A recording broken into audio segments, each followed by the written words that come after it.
இப்போ நாய் இருக்கு, ரோட்ல இருக்கு, டபக்குன்னு ஒரு நாய் மேலே போய் ஏறி நிற்குது, மனிதர்கள்லாம் பார்க்குறாங்க, ஏதாவது தப்பா நினைக்கிறானா? இல்ல. நிச்சயங்கய்யா இல்ல. தப்பா நினைக்கல இல்ல. இப்போ நம்மளும் அது ஒண்ணுதான் உணர்வு ரீதியா நிச்சயம். ஆனா அதுக்கு திருமணம் கிடையாது. ஆமா, அதை யாரும் தொந்தரவு பண்ணல, அதுக்கு சட்டம் கிடையாது. அது போய் அது வேலையை பார்க்குது, படுக்குது, வெடிக்கு போகுது, மாட்டிக்குது, டக்குன்னு அடுத்த போய் மாட்டுது, இது பண்ணுது, அப்படி பண்ணிக்கிட்டே போய் அது உரையிடும். இப்போ ஏன் நம்மளை திருமணம் ஏன் வச்சா அப்படின்னா, முதல்ல வந்து இந்த மாதிரி நிறைய விஷயங்களா ஆகி ஆகி ஆகி மனித குலத்துக்கு எதிராக வந்து தர்மம் இல்லாமல் போச்சு உலகத்தை பொறுத்த வரைக்கும். அதாவது ஒருத்தன் உணர்வு வந்தா ஒரு பெண்ணிட்ட போயிடறான், அந்த உணர்வுக்காக உயிர் பலி நிறைய ஆச்சு, மனிதனுக்கு மனிதன் நேயம் இல்லாமல் போச்சு, எல்லா உயிரினமே தோன்றுச்சு, டக்கு டக்குன்னு இதுக்காக சண்டை போட்டு எது பலமோ அது எல்லா பலவீனத்தையும் தாக்கி தாக்கி தாக்கி தாக்கி அர்ப்பணிச்சு எல்லா அந்த உலகமே நாசக்கடா ஆகிட்டே இருந்துச்சு. இப்போ நம்மளை மாதிரி ஏதோ ஒருத்தன் உதயம் மாறாம, அப்போ நம்மளை மாதிரி ஏதோ ஒருத்தன் உதயம் என்ன செய்யறான், உன்னை கொண்டு வர்றான். என்ன கொண்டு வரான்னா தாலி அப்படின்னு கொண்டு வரான். அப்போ ஒருத்தனுக்கு ஒருத்தின்னு வருது.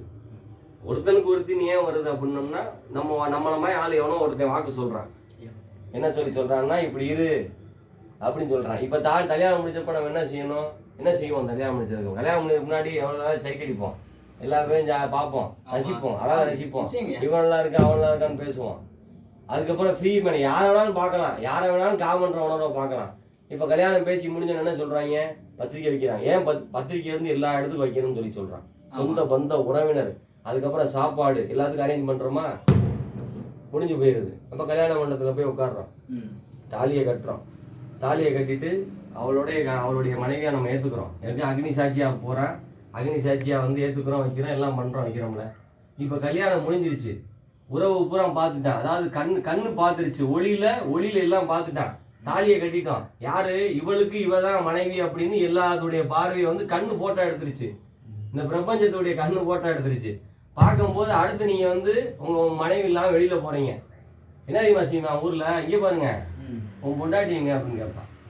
என்ன கேட்பான், உங்க பொண்டாட்டி வரலையான்னு தான் கேட்பான்.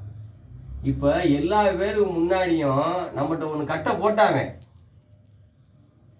தாலியை ஒன்றை கொடுத்து ஒரு கட்டை கட்டி விட்டு நம்ம கட்டுக்குள்ள போட்டான். இந்த மனிதனுடைய மனதனுடைய காமத்தை ஒரே ஒரு தாலினால கட்ட போட்டான் பாருங்க. அப்ப அதுக்கு எவ்வளவு பலம் வேணும். இப்ப நீ அடுத்து போனீங்கன்னா உன் பொண்டாட்டிங்கன்னு தான் கேட்பான். அடுத்து நீங்க பொண்டாட்டி கேட்காம வேற மாதிரி பார்த்தீங்கன்னா நீ தப்பானவன்னு சொல்லி இந்த சமுதாயம் வந்து அக்செப்ட் பண்ணிக்கிறது. அப்ப மனைவியோடவே இல்லறமே நல்லறம்னு அதுக்கு தான் சொல்லி வச்சான். ஒருத்தனை வகைப்படுத்தி அவனை முறைப்படுத்தி அவனுடைய அறிவதற்கு மனைவியால மட்டுமே போதும், வேற எது தேவையில்லை அப்படின்னு சொல்லி உருவாக்கி எவ்வளவோ அதை வேற எங்கே இருக்க போகுது, எல்லாம் அங்கதானே இருக்க போகுது, இங்க இருக்கிறது அங்க இருக்கு, அதுல இருந்தா நான் வந்தேன், அப்படி எல்லாம் எல்லாத்தையும் போய் என்னதையும் பார்த்துக்கிட்டு அப்படின்னு திருமணம் என்ற ஒன்றை வச்சு அதுல ஒன்று அக்னி சாட்சியா ஒன்றை மொழி மாட்டி அதுல மாட்டினோன்னே வெளியில போகும்போது நீங்க அடுத்து மனைவி இல்லாம போக முடியாது. அதுக்கப்புறம் வேற பாத்தீங்கன்னா அந்த உலகம் உங்களை ஒத்துக்காது. என்ன அவன் வீட்டுக்காரர் என்ன அங்க அப்படி இங்கே வந்து தனியா பண்ண எங்க போவோம், வீட்டுக்காரன் பண்ண முடியாது. அப்ப எல்லாத்துக்குள்ளேயும் போய் மாட்டிடும் பாத்தீங்களா. அதுக்கு தான் திருமணம் அப்படின்னு உருவாச்சு நான் நினைக்கிறேன். தாலின்னு ஒன்றை கெட்ட வச்சு நம்மளை பூரா கெட்ட போட்டு ஒரு கெட்ட போடல, நம்மளுடைய ஒழுக்கம் என்பதுல நம்ம நல்ல ஆன்மீகத்துல போய் அதை செய்யி இதைப்படி காமத்தை நிறுத்து அதைப்படி இதைப்படின்னு அவன் செய்யல. கல்யாணம் பண்ணி நீ கல்யாணம் பண்ணதுலேயே ஒருத்தனுக்கு ஒருத்தியா வாழ்ந்து பாருன்னு ஒரு முறையை உருவாக்கிட்டான்ல, அதுவே ஒரு பிசினாந்த ஒழுக்கமாச்சு. ஏன் சாப்பாடு போடுறான், கண் பார்த்துருச்சு எது இந்த ஆளுக்கு இந்த இந்த இந்த உருவத்துக்கு இவதான் கண்ணுக்கு மனைவி அப்படின்னு கண்ணை பார்க்க வச்சுட்டான், அக்னி சாட்சியா சொல்ல வச்சுட்டான். எல்லா பேத்துக்கும் வயிற்றுக்கு சாப்பாடு போட்டான், வந்தவனுக்கு போறான் சாப்பாடு போட்டு ஒரு திருவிழா மாதிரி கொண்டாட வச்சுட்டான். அதை ஒருத்தனை நிப்பாட்டை வச்சுட்டு திருவிழா மாதிரி கொண்டாட வச்சுட்டான். கொண்டாட வச்சு முடிச்சுட்டு போகும்போது எல்லாத்துக்கும் இவங்க தான் அப்படின்னு சொல்லி அறிமுகப்படுத்திட்டான்.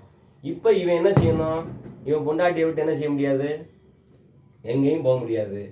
இவன் தப்பு செய்யறான் அப்படின்னோம்னா வெளியே தான் போய் செய்ய முடியும், அதுவே தப்பாயிருது. குற்ற உணவு உள்ளாம வச்சுட்டான், அப்புறம் வேற வழி இல்லாம வாழ்ந்தான் ஆகணும். தாலியை போய் செய்ய உள்ளே செய்ய ஆரம்பிச்சாச்சு, குற்ற உள்ள இருந்துதான். புரியுதா உங்களுக்கு? அப்ப ஒரு ஒழுக்கத்துக்குள்ள வந்துடான்னு சொல்றேன். இதை மீறி ஒழுக்கம் இல்லைல்ல, இதை மீறி ஒரு ஒழுக்கம். இப்ப எல்லாமே இந்த கட்டுக்குள்ளதான் செயல்படுறோம். வயசுக்கு வர்றோம், கல்யாணம் பண்றான், அது பண்றான், ஒழுக்கமா வாழு. வயசுக்கு வர்றான், கல்யாணம் பண்றான், ஒழுக்கமா, இப்படியே அவன் கொண்டு வந்துட்டான். இதுல ஒரு தாலியில வச்சுட்டான் பாருங்க மனச, ஒரு காமத்தை ஒரு நொடியில அடக்கிட்டான் பாருங்க. அப்ப இது வலிமையா வலிமை இல்லையா? முன்னோர்கள் செஞ்சது தவறு இல்லைல்ல? வலிமையான விஷயம். அது யாரும் நம்மள மாதிரி ஆள் தான் இன்னைக்கு சொல்லி செஞ்சது. இப்ப நம்மள மாதிரி இருக்கோம்ல, அந்த மாதிரி எவனோ ஒருத்தன் சொல்லி தான் தாலியை வச்சுட்டான்.